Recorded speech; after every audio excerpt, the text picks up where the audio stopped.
Guys, I've got some awesome news for you in the streaming world. Netflix is raising its rates.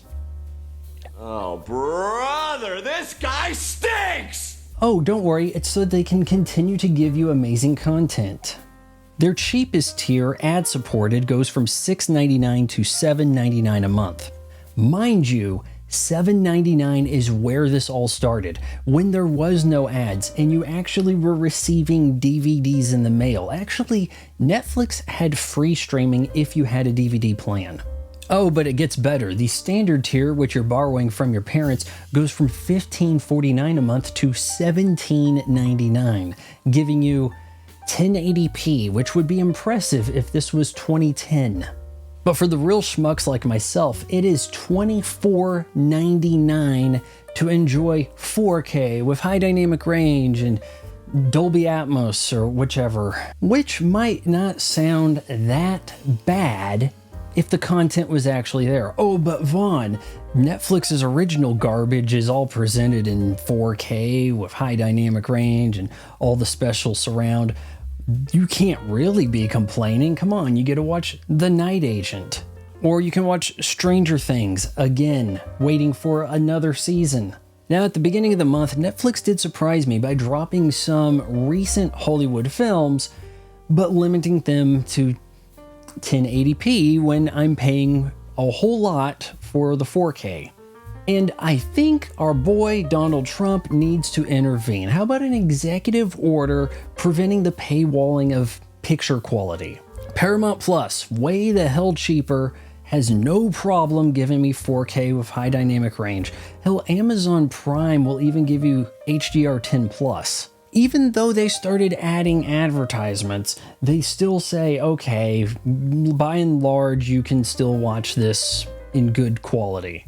But not Netflix. They cut some kind of licensing deal that says, well, okay, fine, we'll give you Dune 2, but only if it was a Blu-ray. But Vaughn, you know better than that. If you want to watch Dune 2 in 4K, you should have got HBO Max. Maybe I'm the bad guy for feeling like Netflix is lying to us.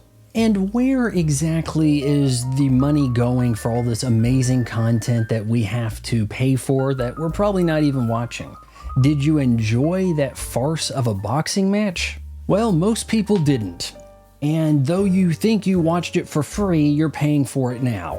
I mean, this is very similar to when Xbox acquired Activision and then started charging all the Game Pass players for Call of Duty, whether you play it or not.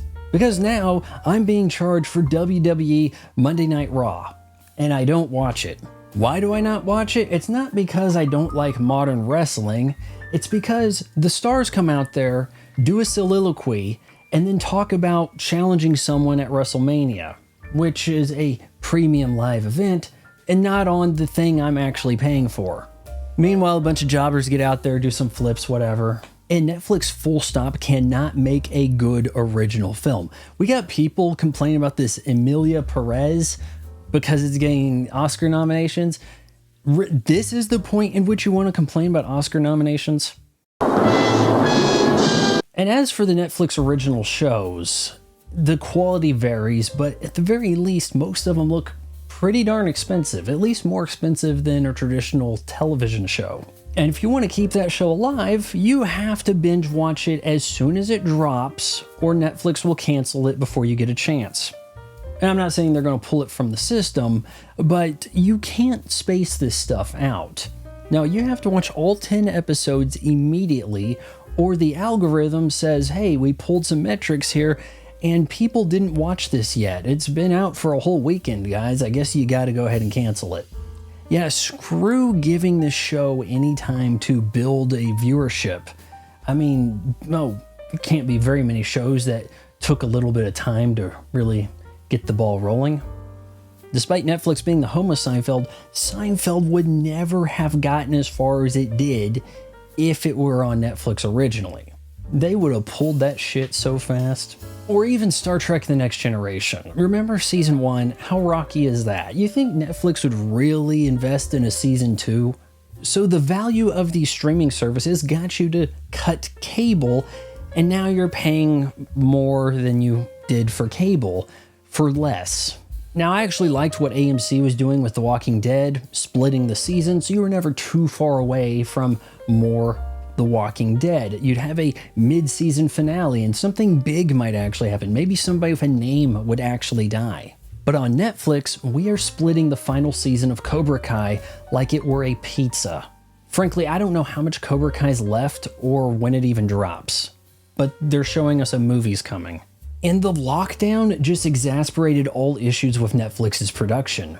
Oh, people are going to be totally comfortable from here on out waiting 2 years for a new season. Because they did it before, I guess that's just the new normal now. Guys, when are we going to start speaking with our wallets? Just a few people cutting Netflix until the new Stranger Things that they were actually going to watch would say a lot, wouldn't it? It would say, we don't really like paying for WWE, or fixed boxing matches, and the 2 football games you just got. Hey, it's Vaughn's mom again, so I just wanted to remind you that instead of buying Vaughn's weird pictures online in various states of undress, you can just bookmark his Amazon affiliate link, and then when you shop Throw It on Amazon, he gets a few pennies here and there.